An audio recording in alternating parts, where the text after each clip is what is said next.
Good morning, guys. Good morning. Good morning. Once again, welcome to South Africa Lately, a channel that discusses South African trending news. We do, however, grab here and there from international news when it is trending enough to be brought here.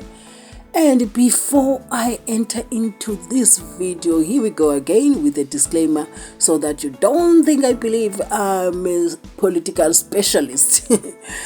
I am not a politician. I do not have deep knowledge in politics. However, I am a South African citizen who is also a voter, so I do believe my views count when it comes to political affairs of this gorgeous country of ours that everybody is busy playing with. Anyway, ANC Women's League came out in numbers to march against gender-based violence and femicide. They marched to the see the numbers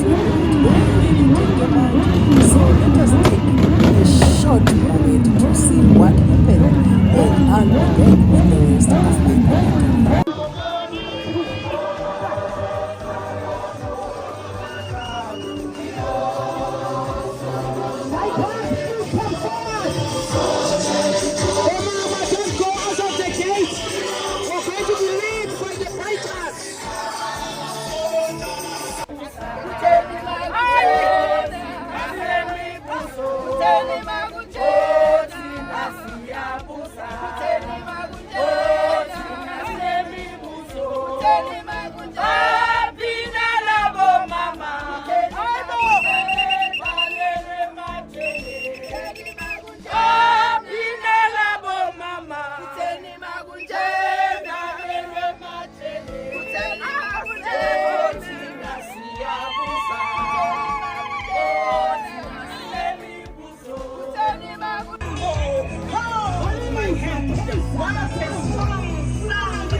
It looks like they really came out in numbers for the ANC. According to these videos that I see, it looks like the ANC still has the only time will tell whether the ANC will be able to regroup and rebuild and be strong as they used to be with the numbers that are still being held with by MK.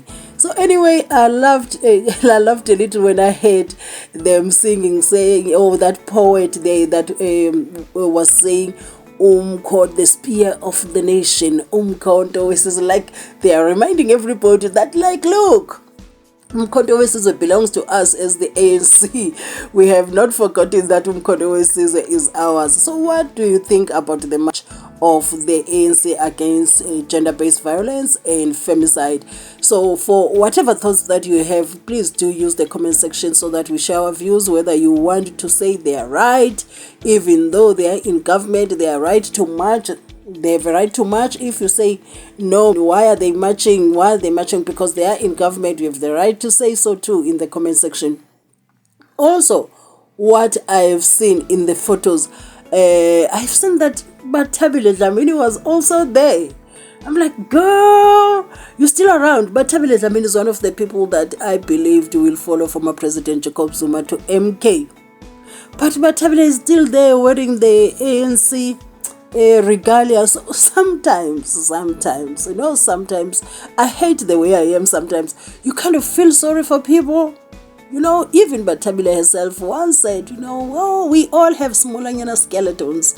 So with her smolanyana skeletons, I felt sorry for her. I was like, oh, but the mighty have fallen. Anyway, look at her. Oh, Sana. I felt something when I looked at her. So what she didn't tell us when she was talking about smolanyana skeletons that they have, she didn't say that was just me saying we have smolanyana skeletons was an understatement. You actually have big boned skeletons sitting in our houses because skeletons cannot stay in a closet, man. These skeletons that we are beginning to see, they are huge, big skeletons like that. Like, what? The ANC was rotten to this level? No, we saw the rot. We could see that there's a whole lot of rot, but the things that are coming out, Still remember even the lady Batohi, they once said the other time, said the things that you see now, the things that have come to light that are known by the public are just a tip of the iceberg. Said there's a whole lot of mess that has to be taken care of. But you know, as it comes out, I didn't know about extortion. I didn't know about the billions that were squandered here, billions there, billions, all in the name of black excellence, all in the name of black whatever. And also, you know, I don't know how politicians operate. You know, they would come to us and say, white people, you know, but when they choose to chow the money, they also fetch white people again. Because there are white people that have benefited in this corruption. We see things, do you understand? There are a lot of white people that have benefited. So when they want to squander states' money, they also fetch white people and squander billions there as well. So, but babe, you didn't say that the skeletons were this huge. Anyway, one more other thing. What is it with such a serious relationship with ANC in Palestine? No, I do get the other part of it. But even in their matches, they're carrying the Palestine flag. And when you look at the matches, we don't even see the South African flag. Heck, I hardly saw any ANC flag. All I saw is Palestinian flag here and there.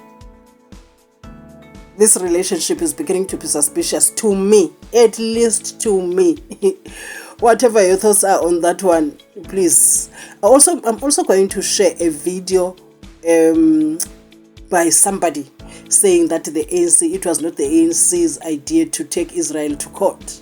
So I'm going to close this video with that video. So whatever your thoughts are, please do use the comment section. The real reason South Africa took Israel to the International Court of Justice is exposed. From the moment the case was announced and throughout the proceedings at The Hague, the media couldn't stop talking about it. But now that the truth is out, silence. It wasn't South Africa's idea to sue Israel at the ICJ. It was Iran's, and a new study proves that corruption made it happen. This is the war against democracy. And this accusation is being led by the Muslim Brotherhood, the Iranian revolutionary regime, and its proxies like Hamas and Hezbollah. That's Dr. Charles Small, Executive Director of ISGAP, who produced the report. I spoke with him to unpack his research findings, which make one thing very clear. South Africa's leaders and corruption go hand in hand. With bankruptcy in the headlines, the governing party, the African National Congress, sold itself to Iran and its anti-democratic allies. Suddenly, the ANC had money again, but no one's asking how. Suddenly, their debt was mysteriously, and is still mysteriously, paid off. Money came in from outside sources. While Iranian funds were paying off the ANC debt, meetings were taking place behind the scenes. At the same time, Foreign Minister Pandor went on a grand tour and went to Iran and went to Qatar for high-level meetings. And soon after the meetings, in weeks after the pogroms of October the 7th, a high-level delegation of Hamas came to South Africa. And then soon after that, the African National Congress took on this case against Israel. But what made South Africa the ideal target? Iran knew the country's history with apartheid would make the perfect propaganda tool, and they used it. The inheritors of the struggle of Nelson Mandela and Walter Sisulu and Oliver Tambo accuses Israel of being an apartheid state. It had an impact in terms of propaganda. With these findings, the context of the case and the real objective becomes very clear. But what we've done in our report is unpack these unholy alliances that the ANC has now forged with radical, anti-democratic Islamist, not Muslim, but political Islamist entities that call for the destruction of democracy. The media have failed to expose the truth. Iran has exploited South Africa and international institutions, making ANC leaders its puppets. This manipulation is another front in Iran's war against Israel, and the world deserves to know.